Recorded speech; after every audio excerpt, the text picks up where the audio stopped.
Greetings, it's Ian from RTO here. Welcome to another classic album review. And during the month of July, we've been looking at classic albums from the 2000s. And this one is a pretty decent one. It's from a Scottish band formed in 2002 in Glasgow, and it is Franz Ferdinand. A pretty solid band. They've not had many personnel changes up in. They've only had two, but the original band, I've got to get his name right, Alex Kapranos. He was on lead vocals, guitars and keyboards. Nick McCarthy on rhythm guitar and keyboards and vocals. Bob Hardy was bass guitar and percussion, and Paul Thompson was drums and percussion. Julian Corey came in when McCarthy left, and Audrey Tate replaced Paul on drums as well. So there's not been many people in the band.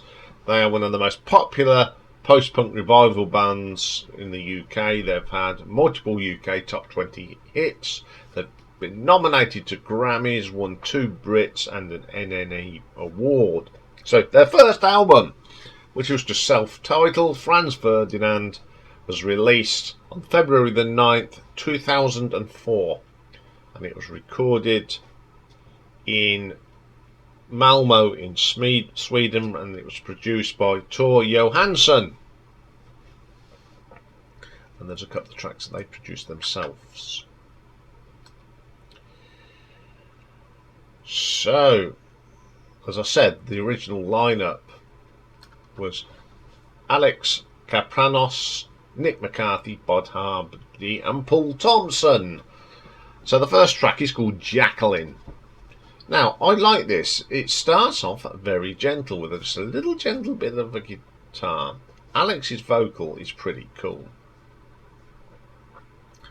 And then in comes out a brilliant boomy bass line from Bob Hardy.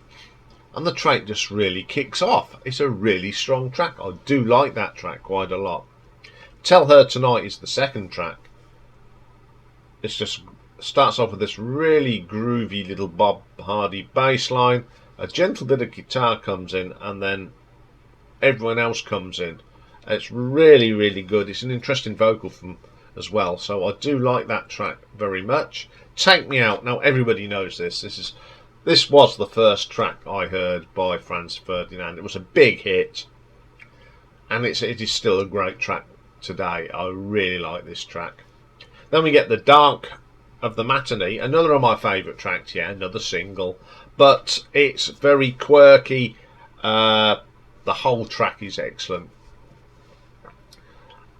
Now this is where my German doesn't sound right, and it's a German track, and it's called Auf Achse. Or Ach.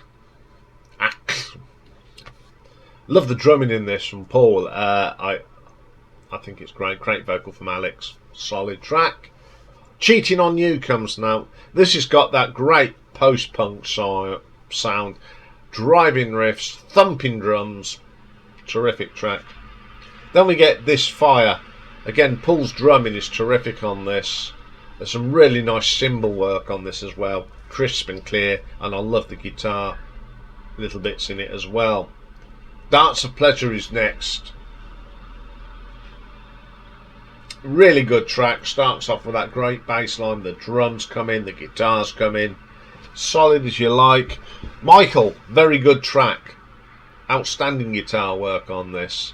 It's got really that new wave 1980s feel to it, even though this was released in 2004. Come On Home. The drumming is quite a shuffled drum from Paul. I like that. I love the quirky keyboard in this. It's terrific. And the last track is called 40. Very catchy tune. I like that chink of the guitars. It's that chinky sound. Great vocal as ever, and some nice backing vocals on this as well. It's a great track to end the album. So what did the old critics think of this when it came out? Well, first one that had something to say was Simon Ferdinand of the BBC Music, who wrote that Franz Ferdinand may not be particularly long album, but it is a masterpiece of funky, punky, suave cool from the first track to the last. Anthony Thornton of the New Music Express cited Franz Ferdinand as the latest act in a line of art school rock bands with the absolute conviction that their rock and roll is more than a career option, and praised the album as the latest and most intoxicating example of the wonderful pushing its way between the ugly slabs of pop idol, new metal and Brits acting American bands. Heather Ferraris of AllMusic said that Franz Ferdinand ends up being rewarded in different ways than the band's previous work was, and it is apparent they are one of the more exciting groups to come out of the garage rock post-punk revival. And then Robert Christgau of the Village Voice pops up with a 3-star honourable mention. Well, you don't expect anything good from him. And he said they're young enough to only work when they need money, a musical tradition worth fighting for. Yeah. Righto. So other people, Byender gave it a 4 out of 5. AllMusic gave it 4. The Guardian gave it a 5 out of 5. Mojo gave it a 4 out of 5. NME 9 out of 10. Pitchfork a 9.1. Q a 4. Rolling Stone 3 and a bit. Uncut 5. Got to number 3 in the UK charts, number 1 in the UK indie album charts, and managed to get to number 32 on the US Billboard, which was pretty cool. 4 times platinum here in the UK, platinum in the States and Australia, and gold in the following: Belgium, Canada, Denmark, Germany and Norway. So a pretty sturdy album, and it is included in the book 101,000 albums you must hear before you die. So that's pretty good. I like the album. I've always liked this album. I think they are one of the better bands, the Brit bands from the early 2000s. They've made some really good albums, and I'd say it's one of the bands from this period that I do like. So I'm going to give this an RTO ranking of 8 out of 10. So, is this one of your favourite albums? Do you think it deserves a place in our Battle Royale? If you think it does, why not enter it? Go to the video with this bright and colourful thumbnail, and then pop it in the bottom, and I and Dave will acknowledge your entry.